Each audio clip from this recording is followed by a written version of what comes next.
ಶ್ರೀಗುರುಭ್ಯೋ ನಮಃ ಪರಮಗುರುಭ್ಯೋ ನಮಃ ಶ್ರೀಮದಾನಂದತೀರ್ಥಭಗವತ್ಪಾದಾಚಾರ್ಯಗುರುಭ್ಯೋ ನಮಃ ಕಾಂತಾಯ ಕಲ್ಯಾಣಗುಣೈಕಧಾಮ್ನೇ ನವದ್ಯುನಾಥಪ್ರತಿಮಪ್ರಭಾಯ ನಾರಾಯಣಾಯಾಖಿಲಕಾರಣಾಯ ಶ್ರೀಪ್ರಾಣನಾಥಾಯ ನಮಸ್ಕರೋಮಿ. ಶ್ರೀಗುರುಭ್ಯೋ ನಮಃ. ಮಧ್ವಜೀಯ ಪಾಠಕ್ಕೆ ಸುಸ್ವಾಗತ. ಮಧ್ವಜೀಯದ ಮೊದಲನೇ ಸರ್ಗದ 41ನೇ ಶ್ಲೋಕ.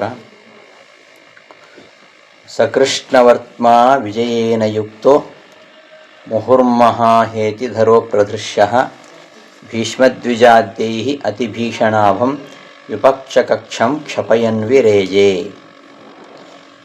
ಸಹ ಕೃಷ್ಣವರ್ತ್ಮಾ ವಿಜಯೇನ ಯುಕ್ತಃ ಮುಹುಃ ಮಹಾಹೇತಿಧರಃ ಅಪ್ರದೃಶ್ಯಃ ಭೀಷ್ಮದ್ವಿಜಾದ್ಯೈಃ ಅತಿಭೀಷಣಾಭಂ ವಿಪಕ್ಷಕಕ್ಷಂ ಕ್ಷಪಯನ್ ವಿರೇಜೆ. ಕೃಷ್ಣವರ್ತಮಾ ವಿರೇಜೆ. ಕೃಷ್ಣವರ್ತಮಾ ವಿಜಯೇನ ಯುಕ್ತಃ. ಕೃಷ್ಣವರ್ತ್ಮಾ ವಿಜಯೇನ ಯುಕ್ತಃ ಮಹಾಹೇತಿಧರಃ ಅಪ್ರದೃಶ್ಯಃ ಸಹ ಭೀಷ್ಮದ್ವಿಜಾದ್ಯೈಃ ಅತಿಭೀಷಣಾಭಂ ವಿಪಕ್ಷಕಕ್ಷಂ ಮುಹುಃ ಕ್ಷಪಯನ್ ವಿರೇಜೆ. ಭೀಮಸೇನ ದೇವರು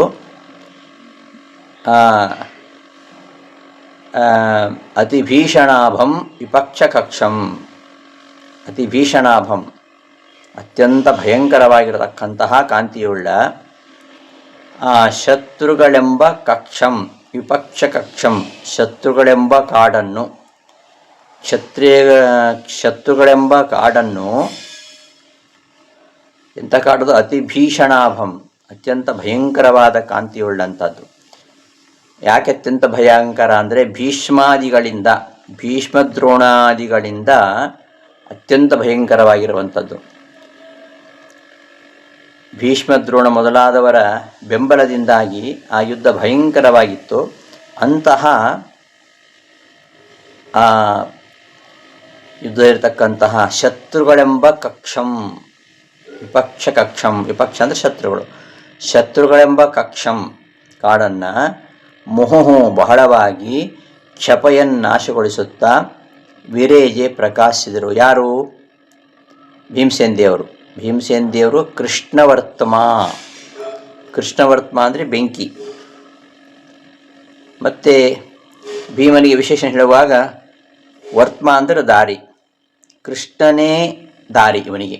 ಕೃಷ್ಣ ತೋರಿಸತಕ್ಕಂತಹ ದಾರಿಯೇ ಇವನ ದಾರಿ. ಕೃಷ್ಣವರ್ತಮ, ಕೃಷ್ಣನು ತೋರಿಸಿದಂತಹ ದಾರಿಯಲ್ಲೇ ಭೀಮಸೇನ ದೇವರು ನಡೀತಕ್ಕಂಥವರು. ಅಂತಹ ಕೃಷ್ಣವರ್ತಮ ಭೀಮಸೇನ ದೇವರು. ಕೃಷ್ಣವರ್ತಮ ಅಂದರೆ ಬೆಂಕಿ ಅಂತ ಅರ್ಥ ಇದೆ. ಆ ಬೆಂಕಿಯಂತೆ ಈ ಶತ್ರುಗಳೆಂಬ ಕಾಡನ್ನು ಸುಟ್ಟರು ಅಂತ. ಮಹಾಹೇತಿಧರ, ಮಹಾಹೇತಿಧರ ದೊಡ್ಡ ಆಯುಧಗಳನ್ನು ಧರಿಸಿರತಕ್ಕಂತಹ ಆ ಬೆಂಕಿ ದೊಡ್ಡ ಜ್ವಾಲೆಯಿಂದ ಉರಿತಾ ಇಡೀ ಕಾಡನ್ನೇ ನಾಶ ಮಾಡುವ ಹಾಗೆ ಇವನು ಕೂಡ ಮಹಾಹೇತಿಧರ, ದೊಡ್ಡ ಆಯುಧವನ್ನು ಧರಿಸಿದ್ದಾನೆ. ಅಂತಹ ಭೀಮಸೇನ ವಿಜಯೇನ ಯುಕ್ತಃ, ವಿಜಯ ಅಂದರೆ ಅರ್ಜುನ, ವಿಜಯೇನ ಯುಕ್ತಃ ಅರ್ಜುನನಿಂದ ಯುಕ್ತವಾದ, ಮತ್ತು ವಿಜಯ ಅಂದರೆ ಜಯ, ಅತಿ ಜಯದಿಂದ ಯುಕ್ತನಾಗಿರತಕ್ಕಂತಹ ಭೀಮಸೇನ ದೇವರು ಶತ್ರುಗಳೆಂಬ ಕಾಡನ್ನು ಸುಡುತ್ತಾ ವಿರೇಜೆ ಪ್ರಕಾಶಿಸಿದರು ಅಂತ ಈ ಪದ್ಯದಲ್ಲಿ ಹೇಳ್ತಾ ಇದ್ದಾರೆ. ಕುರುಕ್ಷೇತ್ರ ಯುದ್ಧದ ವಿಚಾರವನ್ನು ಇಲ್ಲಿ ತಿಳಿಸ್ತಿದ್ದಾರೆ. ಪಾಂಡವರ ವನವಾಸ, ಅಜ್ಞಾತವಾಸ ಮುಗಿತು. ಅದಾದಮೇಲೆ ದೃಪದ ತನ್ನ ಪುರೋಹಿತರನ್ನು ಕಳಿಸ್ತಾನೆ ಧೃತರಾಷ್ಟ್ರನ ಬಳಿಗೆ, ರಾಯಭಾರಕ್ಕೋಸ್ಕರವಾಗಿ ಕಳಿಸ್ತಾನೆ. ಆ ಪುರೋಹಿತರು ಹೋಗಿ ಹೇಳ್ತಾರೆ ಭೀಮಾರ್ಜುನರ ಬಲ, ಅವರ ಪರಾಕ್ರಮ ಎಂಥದ್ದು ಅಂತ ಬಣ್ಣಿಸ್ತಾ ಪಾಂಡವರಿಗೆ ಅರ್ಧ ರಾಜ್ಯ ಕೊಟ್ಟುಬಿಡು ಅಂತ ಕೇಳ್ತಾನೆ. ಧೃತರಾಷ್ಟ್ರ ಒಪ್ಪುವುದಿಲ್ಲ. ಅರ್ಜುನ, ದುರ್ಯೋಧನ ಇಬ್ಬರು ಕೂಡ ಏಕಕಾಲದಲ್ಲಿ ಕೃಷ್ಣ ಬಳಿಗೆ ಹೋಗಿ ಸಹಾಯ ಕೇಳ್ತಾರೆ. ನಿರಾಯುಧನಾಗಿರತಕ್ಕಂಥ ಒಬ್ಬ ಕೃಷ್ಣ ಬೇಕಾ, 10 ಲಕ್ಷ ಸೈನ್ಯ ಬೇಕಾ? ಅಂದರೆ ಅರ್ಜುನ ಕೃಷ್ಣನೇ ಇರಲಿ ಅಂತಂದ. ಸೈನ್ಯ ತನಗೆ ಸಿಕ್ತು ಅಂತ ತುಂಬ ಸಂತೋಷಗೊಂಡ ದುರ್ಯೋಧನ. ಇನ್ನು ಬಲರಾಮ ಅವನು ಇತ್ತ ಪಾಂಡವ ಪಕ್ಷಕ್ಕೂ ಸೇರಲಿಲ್ಲ, ಕೌರವ ಪಕ್ಷಕ್ಕೂ ಸೇರಲಿಲ್ಲ, ತೀರ್ಥಯಾತ್ರೆಗೆ ಹೊರಟು ಹೋದ. ಆಮೇಲೆ ಸಂಜಯನನ್ನು ಕಳಿಸ್ತಾನೆ ಧೃತರಾಷ್ಟ್ರ, ಕಳಿಸಿ ಸಂದೇಶ ಕಳಿಸ್ತಾನೆ, ನೋಡು ಗುರು ಹಿರಿಯರನ್ನು ಯುದ್ಧದಲ್ಲಿ ಹಿಂಸೆ ಮಾಡಬೇಕಾಗತ್ತೆ, ಅದು ಅಧರ್ಮ ಅಂತ ಪಾಂಡವರಿಗೆ ಸಂಜಯನ ಮೂಲಕವಾಗಿ ಸಂದೇಶ ಕಳಿಸ್ತಾನೆ. ಆಗ ಇವರು ಹೇಳ್ತಾರೆ, ಆಯಿತು ಯುದ್ಧ ಬೇಡ, ನಮಗೆ 5 ಗ್ರಾಮನ್ನಾದರೂ ಕೊಡು, ಕೌರವರು ಮಾಡಿದಂತಹ ಎಲ್ಲ ಅಪರಾಧಗಳನ್ನು ನಾವು ಕ್ಷಮಿಸಲಿಕ್ಕೆ ಸಿದ್ಧರಿದ್ದೇವೆ, ಇದಕ್ಕೆ ಒಪ್ಪದೇ ಹೋದರೆ ಯುದ್ಧ ಅನಿವಾರ್ಯ ಅಂತ ಪಾಂಡವರು ಹೇಳ್ತಾರೆ. ಕೊನೆಗೆ ಕೃಷ್ಣನನ್ನು ಕಳಿಸ್ಕೊಡ್ತಾನೆ ಧರ್ಮರಾಜ ಸಂಧಾನಕ್ಕೆ. ಶ್ರೀಕೃಷ್ಣ ಈ ಸಂಧಿಯ ಬಗ್ಗೆ ಅಭಿಪ್ರಾಯ ಕೇಳ್ತಾನೆ, ಪಾಂಡವರನ್ನು ಕೇಳ್ತಾನೆ, ದ್ರೌಪದಿಯನ್ನು ಕೇಳ್ತಾನೆ. ಭೀಮ ಸಂಧಿ ಇರಲಿ ಅಂದ. ಅದಕ್ಕೆ ಯಾಕೆ ಶತ್ರು ಭಯನಾ ಅಂದ ಕೃಷ್ಣ. ಇಲ್ಲ ಹಾಗೇನಿಲ್ಲ, ಸುಮ್ಮನೆ ಕುಲನಾಶ ಪಾಂಡವರಿಂದ ಆಯಿತು ಅಂತ ಅಪಕೀರ್ತಿ ಬರುತ್ತೆ, ಅದರ ಭಯ ಅಂದ. ದ್ರೌಪದಿ ಯುದ್ಧವಾಗಲೇಬೇಕು, ಪಾಪಿಗಳ ಶಿಕ್ಷೆ ಆಗಲೇಬೇಕು ಅಂತಂದ್ಲು. ಸರಿ, ಸಂಧಾನಕ್ಕೆ ಹೋದ, ಹಸ್ತಿನಾವತಿಗೆ ಹೋದ. ಜೊತೆಗೆ ಪರಶುರಾಮ ವೇದವ್ಯಾಸರು ಹೋಗಿದ್ದರು. ಧೃತರಾಷ್ಟ್ರ ಮನೆಯಲ್ಲಿ ಕೃಷ್ಣನಿಗೆ ಸತ್ಕಾರದ ಏರ್ಪಾಟು ಆಗಿತ್ತು. ಆದರೆ ಕೃಷ್ಣ ದುರ್ಯೋಧನ ಅರಮನೆಗೆ ಹೋದಾಗ ಭೋಜನಕ್ಕೆ ಆಮಂತ್ರಣ ನೀಡಿದ ಅವನು. ಆದ ಕೃಷ್ಣ ಅದನ್ನು ನಿರಾಕರಣೆ ಮಾಡಿ ವಿದುರನ ಮನೆಗೆ ಹೋದ. ಪಾಂಡವರಿಗೆ ಅರ್ಧ ರಾಜ್ಯ ಕೊಡೋದು ನ್ಯಾಯ ಅಂತ ಕೃಷ್ಣ ಆ ಸಂಧಾನ ಸಭೆಯಲ್ಲಿ ಹೇಳಿದಾಗ ಕೌರವರು ಅವನನ್ನು ಬಂಧಿಸಲಿಕ್ಕೆ ಪ್ರಯತ್ನ ಮಾಡ್ತಾರೆ. ಕೃಷ್ಣ ಆಗ ವಿಶ್ವರೂಪ ತಾಳಿ ಭೀತಿಗೊಳಿಸ್ತಾನೆ. ಅಂತೂ ಕೊನೆಗೆ ಸಂಧಾನ ವಿಫಲವಾಗಿ ಯುದ್ಧ ಆರಂಭವಾಗುತ್ತೆ. ಯುದ್ಧ ಆರಂಭವಾಗುತ್ತಲೇ ಅರ್ಜುನನಿಗೆ ಬಂಧುಗಳ ವ್ಯಾಮೋಹ, ವಿಷಾದ ಆಯಿತು. ಕೃಷ್ಣ ಗೀತೋಪದೇಶ ಮಾಡಿದ. ಅನಂತರ ಯುದ್ಧ ಆರಂಭ ಆಯಿತು. ದ್ರೋಣ ದೃಪದರಿಗೆ ಯುದ್ಧ, ಸಾತ್ಯಕಿ ಕೃತವರ್ಮನಿಗೆ ಯುದ್ಧ, ದುಶ್ಯಾಸನ ಸಹದೇವನಿಗೆ ಯುದ್ಧ, ನಕುಲ ವಿಕರ್ಣನಿಗೆ ಮತ್ತು ದ್ರೌಪದಿ ಪುತ್ರರು ದುರ್ಮುಖ ಇವರೆಲ್ಲ ದ್ವಂದ್ವ ಯುದ್ಧ ನಡೆಸಿದರು. ಸಾತ್ವಿಕಿಯನ್ನು ಹೊರತುಪಡಿಸಿ ಪಾಂಡವರ ಪಕ್ಷದಲ್ಲರೂ ಸೋತು ಬಿಡ್ತಾರೆ. ಶಲ್ಯ ಉತ್ತರ ಕುಮಾರನನ್ನು ಕೊಲ್ತಾನೆ, ಭೀಷ್ಮ ಸೌಮದತ್ತಿಯನ್ನು ಕೊಲ್ತಾನೆ. ಭೀಷ್ಮ ಸೌಮದತ್ತಿಯನ್ನು ಎದುರಿಸ್ತಾನೆ, ಅರ್ಜುನ ಅಭಿಮನ್ಯುಗಳು ಎದುರಿಸ್ತಾರೆ ಭೀಷ್ಮನನ್ನು. ಅರ್ಜುನ ಬಹಳ ಸೌಮ್ಯವಾಗಿ ಯುದ್ಧ ಮಾಡ್ತಾನೆ. ಕೋಪ ಬರ್ತದೆ ಧರ್ಮರಾಜನಿಗೆ, ಹಿಂದೆ ಕರ್ಸ್ಕೊಂಡ್ಬಿಡ್ತಾನೆ. ಅದಾದಮೇಲೆ ಭೀಮಾರ್ಜುನರು ಗೌರವ ಭಾವನೆಯಿಂದಲೇ ಸೌಮ್ಯವಾಗಿ ಯುದ್ಧ ಮಾಡ್ತಾರೆ.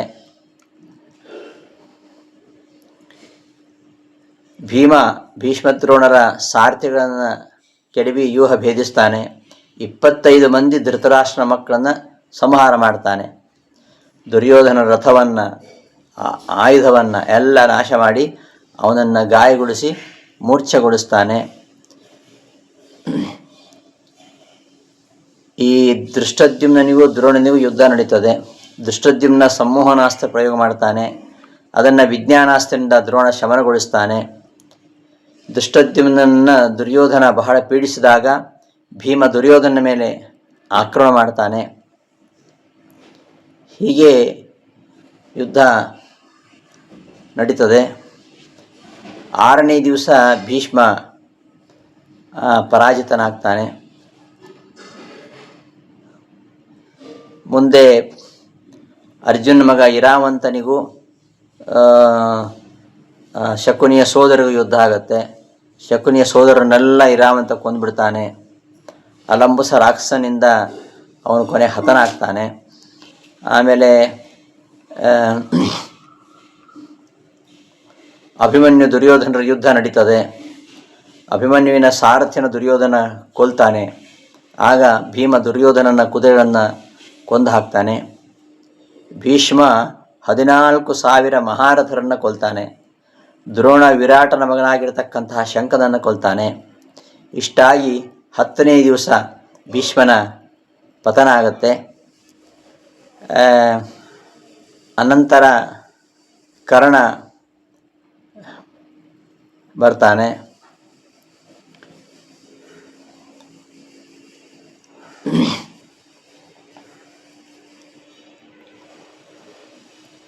ಆಗ ದ್ರೋಣ ಪ್ರತಿಜ್ಞೆ ಮಾಡ್ತಾನೆ, ಧರ್ಮರಾಜನ ಕೊಲ್ಲಬೇಡಿ, ಕೊಂದರೆ ಕೃಷ್ಣ ಸುಮ್ಮನೆ ಇರುವುದಿಲ್ಲ, ಆದ್ದರಿಂದ ಸೆರೆದು ಹಿಡ್ಕೊಂಡು ತಗೊಂಡು ಬನ್ನಿ, ಮತ್ತೆ ಜೂಜಾಡಿ ಅವನನ್ನು ಕಾಡಿ ಕಳಿಸೋಣ ಅಂತ ದುರ್ಯೋಧನ ದ್ರೋಣನಿಗೆ ಹೇಳಿ ಸೆರೆ ಹಿಡಿಸ್ತಕ್ಕಂತಹ ಪ್ರತಿಜ್ಞೆಯನ್ನು ದ್ರೋಣಾಚಾರ್ಯನ ಮಾಡಿಸ್ತಾನೆ.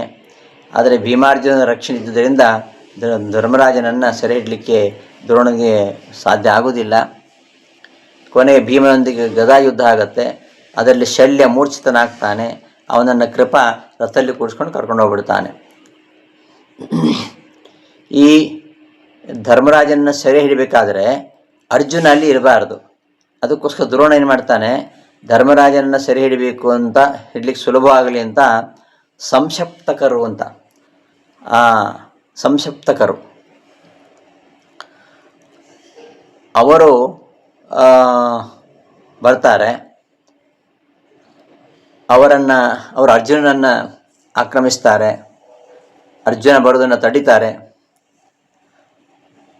ಅರ್ಜುನನ ವಧೆ ಮಾಡದೆ ಹೋದರೆ ಪಂಚಮಹಾಪಾತಕಿಗಳ ಘೋರ ನರಕ ನಮಗಾಗಲಿ ಅಂತ ಶಬ್ದ ಮಾಡಿರ್ತಾರೆ ಅವರು. ಅದಕ್ಕೆ ಅವ್ರಿಗೆ ಸಂಶಪ್ತಕರು ಅಂತ ಹೆಸರು. ಅರ್ಜುನ ಧರ್ಮರಾಜನ ರಕ್ಷಣೆ ಬರದೇ ಇದ್ದರೆ ಆಗ ಅಣ್ಣ ತಮ್ಮಂದರಿಗೆ ಒಡಕು ಮೂಡುತ್ತೆ ಅನ್ನುವ ಆಲೋಚನೆ ದುರ್ಯೋಧನದ್ದು. ಆದರೆ ಅರ್ಜುನ ಸಂಮೋಹನಾಸ್ತ್ರದಿಂದ ಆ ಸಂಶಪ್ತಕರನ್ನು ಮೋಹಗೊಳಿಸಿ ಪರಸ್ಪರ ಅವರೇ ಹೊಡೆದಾಡಿಕೊಳ್ಳುವಂತೆ ಮಾಡಿ ಬೀಳಿಸ್ಬಿಡ್ತಾನೆ. ಮುಂದೆ ಈ ಅರ್ಜುನ ಇಲ್ಲಿದ್ದರೆ ಕಷ್ಟ, ಅವನನ್ನು ದೂರ ಎಲ್ಲಿಯಾದರೂ ಕಳಿಸಿಬಿಡೋಣ, ಕಳಿಸಿಬಿಟ್ಟು ಪದ್ಮವ್ಯೂಹನ ರಚನೆ ಮಾಡೋಣ. ಆ ಪದ್ಮವ್ಯೂಹನ ರಚನೆ ಮಾಡಿ ಪಾಂಡವರ ಕಡೆ ಒಬ್ಬ ಪ್ರಮುಖ ಅವನು ಇದನ್ನು ಪ್ರವೇಶ ಮಾಡೋ ಹಾಗೆ ಮಾಡಬೇಕು, ಆಗ ಅವನನ್ನು ಕೊಲ್ಲಬೇಕು ಅಂತ ದ್ರೋಣ ಪ್ರತಿಜ್ಞೆ ಮಾಡ್ತಾನೆ. ಆ ಪದ್ಮವ್ಯೂಹವನ್ನು ಭೀಮಸೇನ ದೇವರು ಭೇದಿಸ್ತಾರೆ. ಭೇದಿಸಲಿಕ್ಕೆ ಶಕ್ಯ ಇದೆ, ಅವರಿಗೆ ಸಾಧ್ಯ ಇದೆ. ಆದರೆ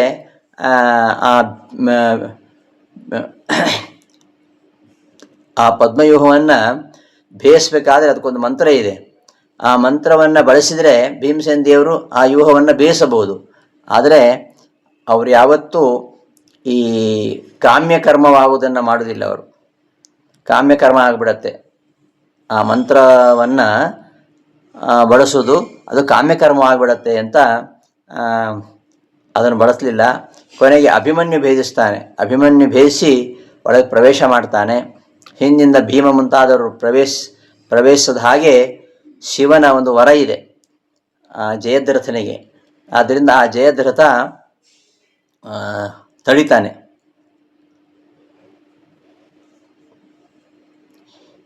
ಹೀಗೆ ಎಲ್ಲರೂ ಕೂಡಿ ಆಕ್ರಮಣ ಮಾಡ್ತಾರೆ. ಹಿಂದಿಂದ ಆ ಅಭಿಮನ್ಯುವಿನ ರಥ, ಕುದುರೆ, ಧನುಸ್ಸು ಎಲ್ಲ ಕಡಿದು ಹಾಕ್ತಾರೆ. ಗದೆಯನ್ನು ಹಿಡ್ಕೊಂಡು ಅಭಿಮನ್ಯು ಯುದ್ಧ ಮಾಡ್ತಾನೆ.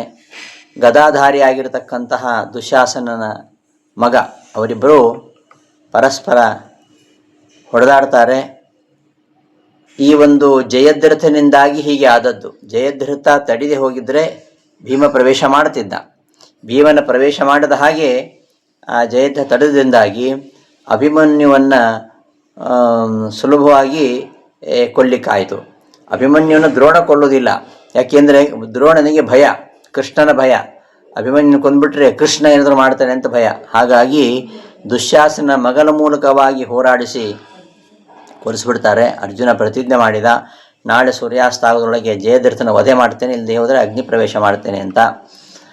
ಜಯದ್ರಥನ ರಕ್ಷಣೆಗೋಸ್ಕರವಾಗಿ ಮತ್ತೆ ದ್ರೋಣಾಚಾರ್ಯರು ವ್ಯೂಹ ರಚನೆ ಮಾಡ್ತಾರೆ. ಶಕಟ ವ್ಯೂಹ, ಅದರೊಳಗೆ ಪದ್ಮವ್ಯೂಹ, ಅದರೊಳಗೆ ಚಕ್ರವ್ಯೂಹ.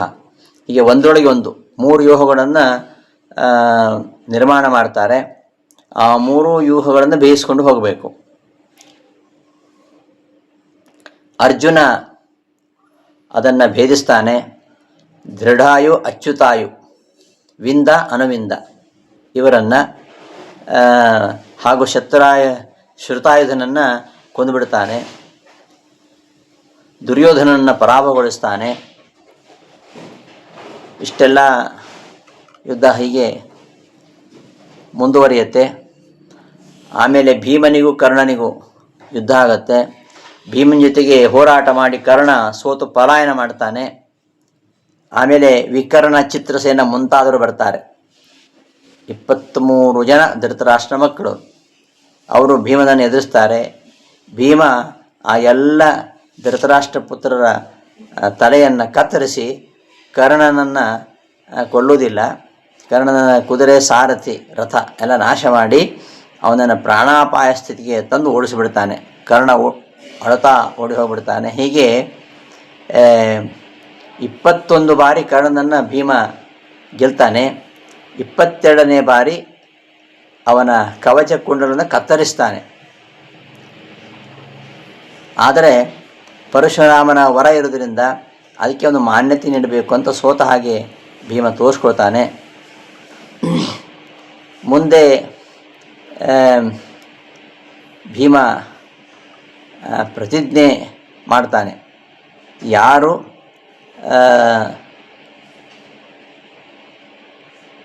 ತನ್ನನ್ನು ಅಪಹಾಸ ಮಾಡಿದ್ದಾರೋ ಅವನನ್ನು ಕೊಲ್ತೇನೆ ಅಂತ ಭೀಮನ ಒಂದು ಪ್ರತಿಜ್ಞೆ. ಹಾಗೆ ಅರ್ಜುನದೊಂದು ಪ್ರತಿಜ್ಞೆ, ಯಾರು ನನ್ನ ಗಾಂಡ್ಯವನ್ನು ಹಡಿತಾನೋ ಅವನನ್ನು ನಾನು ಕೊಲ್ತೇನೆ ಅಂತ ರಹಸ್ಯ ಪ್ರತಿಜ್ಞೆ ಮಾಡಿದ್ದಾನೆ. ಈ ಪ್ರತಿಜ್ಞೆಯನ್ನು, ಭೀಮನ ಪ್ರತಿಜ್ಞೆಯನ್ನು ದುರ್ಯೋಧನ ಕದ್ದು ಆಲಿಸ್ಕೊಂಡಿದ್ದ. ಹಾಗಾಗಿ ಅವನ ಮೂಲಕ ಕರ್ಣನಿಗೂ ಅದು ಗೊತ್ತಿತ್ತು. ಆದ್ದರಿಂದ ಬೇಕಂತಲೇ ಕರ್ಣ ತೂಬರ ಅಂತ ಹಡಿತಾನೆ ಅವನನ್ನು. ತೂಬರ ಅಂದರೆ ಹರಕುಗಡ್ಡದವ ಅಂತ ಅರ್ಥ. ಹಾಗೆ ಹಡಿತಾನೆ. ಅರ್ಜುನ ಆ ವಧ ಪ್ರತಿಜ್ಞೆಯನ್ನೇ ಮಾಡಿದ್ದಾನೆ. ಅದರಿಂದ ಭೀಮ ಅವನನ್ನು ಕೊಲ್ಲೋದಿಲ್ಲ, ಕರ್ಣನನ್ನು ವಧಿಸುವಂತೆ ಅರ್ಜುನನಿಗೆ ಹೇಳ್ತಾನೆ. ಹೀಗೆ ಯುದ್ಧ ಮುಂದುವರಿಯುತ್ತೆ. ಅರ್ಜುನ ಸೂರ್ಯಾಸ್ತವಾಗೋದ್ರೊಳಗೆ ಜಗದ್ಧೃತನ ಸಂಹಾರ ಮಾಡದೆ ಹೋದರೆ ಅಗ್ನಿ ಪ್ರವೇಶ ಮಾಡ್ತೀನಿ ಅಂತ ಪ್ರತಿಜ್ಞೆ ಬೇರೆ ಮಾಡಿದ್ದ. ಸೂರ್ಯಾಸ್ತ ಆಯಿತು ಅಂತ ಎಲ್ಲರೂ ಬಂದರು. ಸೂರ್ಯಾಸ್ತ ಆಗಿರಲಿಲ್ಲ. ಕೃಷ್ಣ ತಮಸ್ಸನ್ನು ನಿರ್ಮಾಣ ಮಾಡಿದ್ದ. ರಾತ್ರಿ ಆಯಿತು, ಇನ್ನೇನು ಅರ್ಜುನ ಅಗ್ನಿ ಪ್ರವೇಶ ಮಾಡ್ತಾನೆ ಅಂತ ಎಲ್ಲರೂ ಬಂದಿದ್ದಾರೆ. ಜಯದ್ರಥ ಬಂದ. ಕೃಷ್ಣ ಅವನಿಗೆ ಆದೇಶ ಕೊಟ್ಟ ಜಯದ್ರಥನ ಸಂಹಾರ ಮಾಡುವಂತ. ಅವನ ಆದೇಶದಂತೆ ಜಯದ್ರಥನ ತಲೆಯನ್ನು ಕಡಿದು ಹಾಕ್ತಾನೆ. ಆ ಕಡಿದ ಮೇಲೆ ಆ ಜಯದ್ರಥನ ತಲೆ ಅದು ನೆಲಕ್ಕೆ ಬೀಳಬಾರ್ದು. ನೆಲಕ್ಕೆ ಬೀಳದ ಹಾಗೆ ಆಕಾಶದಲ್ಲಿ ಅದನ್ನು ನಿಲ್ಲಿಸ್ತಾನೆ ಬಾಣಗಂಧ ಪ್ರಯೋಗ ಮಾಡಿ. ಅದು ಕೆಳಗೆ ಬೀಳಬಾರ್ದು. ಬಾಣಗಂಧ ಪ್ರಯೋಗ ಮಾಡಿ ಪುಂಖಾನುಪುಂಖವಾಗಿ ಆ ಜಯದ್ರಥನ ತಲೆ ನೆಲಕ್ಕೆ ಬೀಳಬಾರ್ದು ಅಂತ ಆಕಾಶ ನಿಲ್ಲಿಸ್ತಾನೆ. ಕೊನೆಗೆ ಅದು ದೂರ ಹೋಗಿ ಆ ಸಮಂತ ಪಂಚಕ ಅಂತಿದೆ. ಆ ಸಮಂತ ಪಂಚಕದಲ್ಲಿ ಅವರ ಅಪ್ಪ ಸಂಧ್ಯಾವಂದನೆ ಮಾಡ್ತಾ ಕೂತ್ಕೊಂಡಿದ್ದ. ಅವನ ತಲೆಯಲ್ಲಿ, ಅವನ ಮಡಿಲಲ್ಲಿ ಬೀಳಿಸ್ಬಿಡ್ತಾನೆ ಆ ತಲೆಯನ್ನು. ಜಯದ್ರಥನ ತಲೆಯನ್ನು ಅರ್ಜುನ ಬಾಣಗಳ ಸುರಿಮಳೆಯನ್ನು ಸುರಿಸ್ತಾ ನೆಲದ ಮೇಲೆ ಬೀಳದ ಹಾಗೆ ಮಾಡಿ ಅದು ಜಯದ್ರಥನ ತಂದೆಯ ಮಡಿಲಲ್ಲಿ ಬೀಳೋ ಹಾಗೆ ಮಾಡ್ತಾನೆ. ಅವ ಏನು ಮಾಡಿದ, ಆ ತಲೆಯನ್ನು ನೆಲಕ್ಕೆ ಹಾಕಿಬಿಟ್ಟ. ಆಗ ಆ ಜಯದ್ರಥನ ತಂದೆ ತಲೆ 1000 ಹೋಳಾಯಿತು. ಆ ತನ್ನ ತಲೆಯನ್ನು ಯಾರು ನೆಲಕ್ಕೆ ಬೀಳಿಸ್ತಾರೋ ಅವನ ತಲೆ 1000 ಹೋಳಾಗಬೇಕು ಅಂತ ವರ ಅವನಿಗೆ, ಜಯದ್ರಥನಿಗೆ. ಹಾಗಾಗಿ ಆ ತಲೆ ನೆಲಕ್ಕೆ ಬೀಳದ ಹಾಗೆ ಅವರ ಅಪ್ಪನ ಮಡಿಲಲ್ಲಿ ಬೀಳಿಸ್ತಾನೆ. ಅವ ಯಾವುದೋ ರುಂಡ ಬಿತ್ತು ಅಂತ ಹೆದರ್ಕೊಂಡು ಕೆಳಗೆ ಎಸಿತಾನೆ. ಹಾಗಾಗಿ ಜಯದ್ರಥನ ತಂದೆಯ ತಲೆ 1000 ಹೋಳಾಗ್ಬಿಡುತ್ತೆ. ಹೀಗೆ 13 ದಿನ ಯುದ್ಧ ನಡೀತು. 14ನೇ ದಿವಸ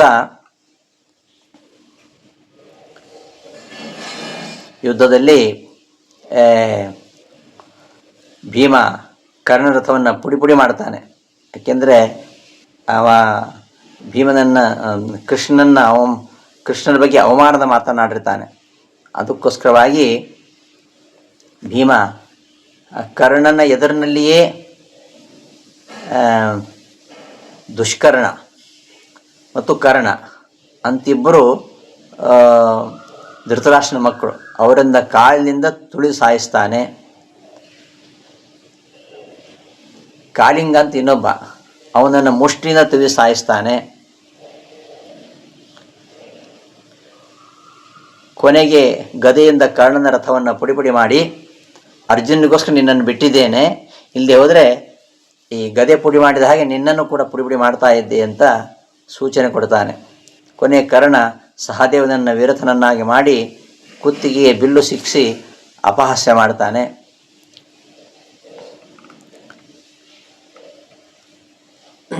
ಮುಂದೆ 15ನೇ ದಿವಸ ದ್ರೋಣನ ವಧೆ ಆಗತ್ತೆ.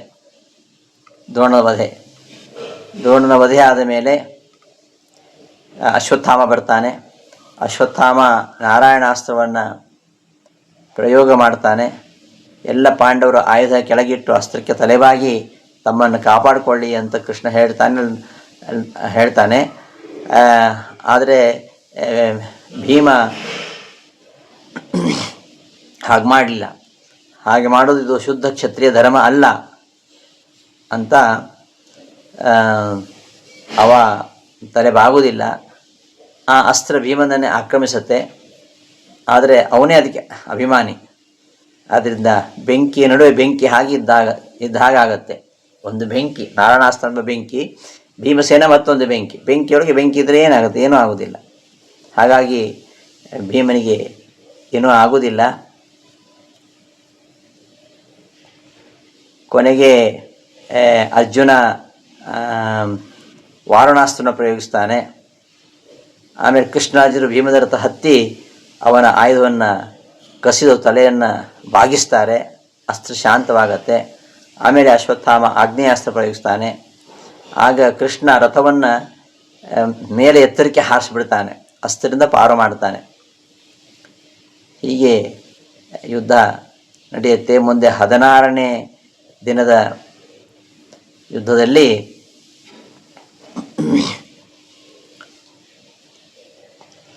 ಭೀಮ ಅಶ್ವತ್ಥಾಮರ ಒಂದು ಅದ್ಭುತವಾಗಿರತಕ್ಕಂತಹ ಯುದ್ಧ ನಡೆಯುತ್ತೆ.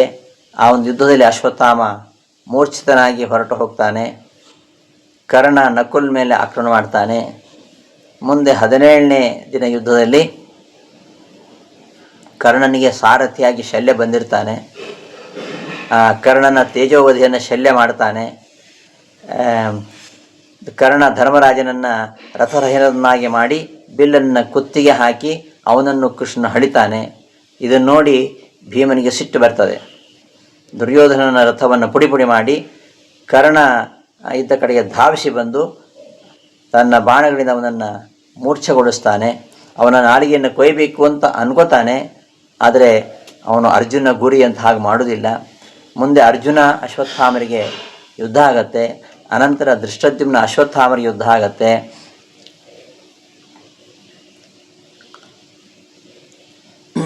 ಹೀಗೆ ಈ ದ್ರೋಣ, ಭೀಷ್ಮ ಮೊದಲಾದವರಿಂದ ಅತ್ಯಂತ ಭಯಂಕರವಾಗಿರತಕ್ಕಂತಹ ಯುದ್ಧ. ಆ ಶತ್ರುಗಳೆಂಬ ಕಾಡು ಅದು ಅತ್ಯಂತ ಭಯಂಕರವಾಗಿತ್ತು ಅಂತ ಕವಿಗಳು ಹೇಳ್ತಾರೆ. ಭೀಷ್ಮದ್ವಿಜಾದ್ಯೈ ಅತಿ ಭೀಷಣಾಭಂ. ಭೀಷ್ಮ ಹಾಗೂ ದ್ರೋಣ ಇವರಿಂದ ಅತ್ಯಂತ ಭಯಾನಕ ಆಗಿತ್ತು ಆ ಯುದ್ಧ ಅಂತ.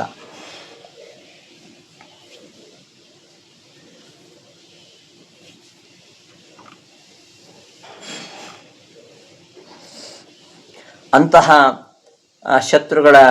ಶತ್ರುಗಳೆಂಬ ಕಾಡನ್ನು ಈ ಕಾಡ್ಗಿಚ್ಚು ಧಗಧಗ ಉರಿಯುವಂತೆ ಮಾಡುವ ಹಾಗೆ ಭೀಮಸೇನ ದೇವರು ಈ ದ್ರೋಣ ಭೀಷ್ಮರಿಂದ ಭಯಂಕರವಾಗಿರತಕ್ಕಂತಹ ಆ ಶತ್ರು ಸೈನ್ಯವೆಂಬ ಕಾಡನ್ನು ಚೆನ್ನಾಗಿ ದಹಿಸಿದರು ಅಂತ ಈ ಒಂದು ಪದ್ಯದಲ್ಲಿ ಹೇಳ್ತಾ ಇದ್ದಾರೆ.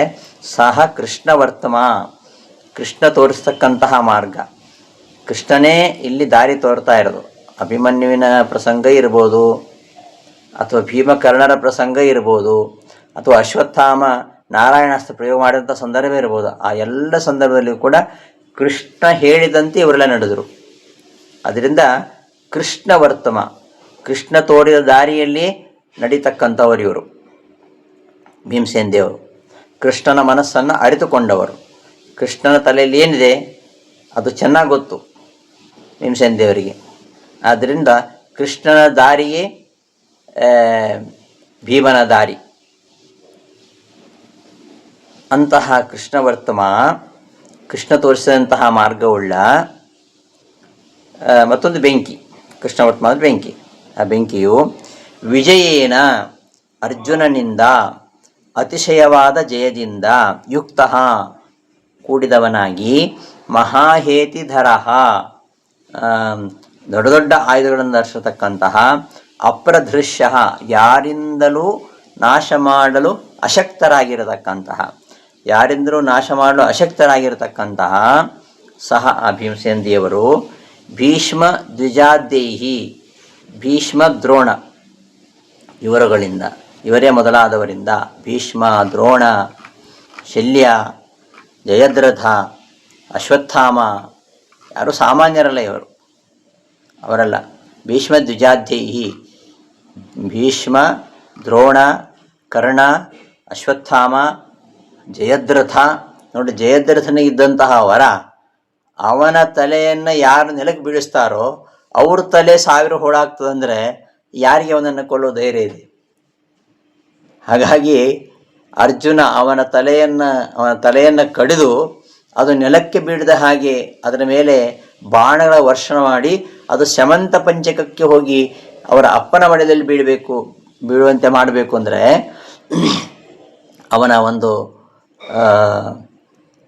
ಜಯದ್ರಥನಿಗಿದ್ದಂತಹ ವರ.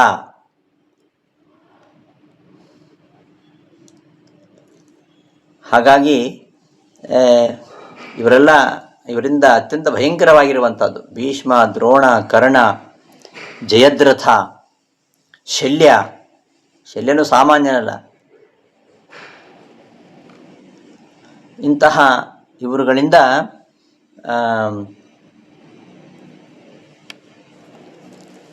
ಭಯಂಕರವಾಗಿರತಕ್ಕಂತಹ ಅತಿ ಭೀಷಣಾಭಂ, ಅತ್ಯಂತ ಭಯಂಕರವಾದ ಆಭಂ ಕಾಂತಿಯುಳ್ಳ ವಿಪಕ್ಷ ಕಕ್ಷಂ, ಕಕ್ಷ ಅಂದರೆ ಕಾಡು, ವಿಪಕ್ಷ ಕಕ್ಷ ಶತ್ರುಗಳೆಂಬ ಕಾಡನ್ನು ಮುಹುಹು ಬಹಳವಾಗಿ ಕ್ಷಪಯನ್ ನಾಶಗೊಳಿಸುತ್ತಾ ವಿರೇಜೆ ಪ್ರಕಾಶಿಸಿದರು. ಬೆಂಕಿ ಹೇಗೆ ದೊಡ್ಡ ಜಾಲವುಳ್ಳದ್ದಾಗಿ ಅದು ವಿಪಕ್ಷ ಕಕ್ಷಂ ಭಯಂಕರವಾದ ಪಕ್ಷಿ ಮೊದಲಾದವುಗಳಿಂದ ಕೂಡಿರತಕ್ಕಂತಹ ಅರಣ್ಯವನ್ನು ಸುಟ್ಟು ಹಾಕತ್ತೆ, ಹಾಗೆ ಕೃಷ್ಣವರ್ತ್ಮ, ಕೃಷ್ಣ ತೋರಿಸಿದ ದಾರಿಯಲ್ಲಿ ನಡೀತಕ್ಕಂಥವರು, ಮತ್ತು ವಿಜಯನಯುಕ್ತ, ವಿಜಯ ಅಂದರೆ ಅರ್ಜುನನಿಂದ ಯುಕ್ತರಾಗಿರ್ತಕ್ಕಂತಹ ಮಹಾಹೇತಿಧರ ದೊಡ್ಡ ಆಯುಧವನ್ನು ಧರಿಸತಕ್ಕಂಥವರು, ಮತ್ತು ಅಪ್ರದೃಶ್ಯ ಯಾರಿಗೂ ಇವರನ್ನು ಕೊಲ್ಲಿಕ್ಕಾಗೋದಿಲ್ಲ ಅಂತಹ ಭೀಮಸೇನ ದೇವರು ಈ ಭೀಷ್ಮ, ದ್ರೋಣ ಮೊದಲಾದವರಿಂದ ಭಯಂಕರವಾಗಿರತಕ್ಕಂತಹ ಶತ್ರು ಸೈನ್ಯ ದುರ್ಯೋಧನ ಮೊದಲಾದವರನ್ನು ನಾಶಗೊಳಿಸ್ತಾ ವಿರಾಜಿಸಿದರು ಅಂತ ಈ ಒಂದು ಪದ್ಯದ ತಾತ್ಪರ್ಯ. ಮುಂದಿನ ಪದ್ಯದಲ್ಲಿ ಎಲ್ಲ ಧಾರ್ತರಾಷ್ಟ್ರನ ಕೌರವರನ್ನೆಲ್ಲ ತನ್ನ ಆ ಕೌರವರನ್ನೆಲ್ಲ ನಾಶ ಮಾಡ್ತಾರೆ. ನಾಶ ಮಾಡಿ ರಾಜ್ಯ ಸಂಪತ್ತಿನಿಂದ ಪ್ರಕಾಶಿಸಿದರು ಎಂಬ ವಿಚಾರವನ್ನು ಮುಂದಿನ ಪದ್ಯದಲ್ಲಿ ತರಸ್ವಿನ ಪ್ರೋಚ್ಚಲಿತಾನ್ ಅಧೀರಾನ್ ನಿರ್ದಗ್ಧ ಪಕ್ಷಾನ್ ಅತಿತೀಕ್ಷ್ಣ ಕೋಪಾನ್ ಸಹ ಧಾರ್ತರಾಷ್ಟ್ರಾನ್ ಬಹೀತಿ ಲೀಲಃ ವಿನಾಶ್ಯ ವಿಶ್ವಾನ್ ಪರಯಾಶಯಾಭಾತ್ ಎಂಬ ಮುಂದಿನ ಪದ್ಯದಲ್ಲಿ ಎಲ್ಲ ಕೌರವರನ್ನು ನಾಶ ಮಾಡಿ ಕೌರವರನ್ನು ಗೆದ್ದು ಜಯದಿಂದ ವಿರಾಜಿಸಿದರು ಎಂಬ ವಿಚಾರವನ್ನು ಆ ಪದ್ಯದಲ್ಲಿ ಹೇಳ್ತಾರೆ. ಆ ಒಂದು ಪ್ರಸಂಗವನ್ನು ಮುಂದಿನ ಪಾಠದಲ್ಲಿ ನೋಡೋಣ ಅಂತ ಹೇಳ್ತಾ ಈ ದಿನದ ಪಾಠವನ್ನು ಸಮಾಪ್ತಿಗೊಳಿಸ್ತೇನೆ. ಶ್ರೀಕೃಷ್ಣ ಅರ್ಪಣಮಸ್ತು. ಧನ್ಯವಾದಗಳು.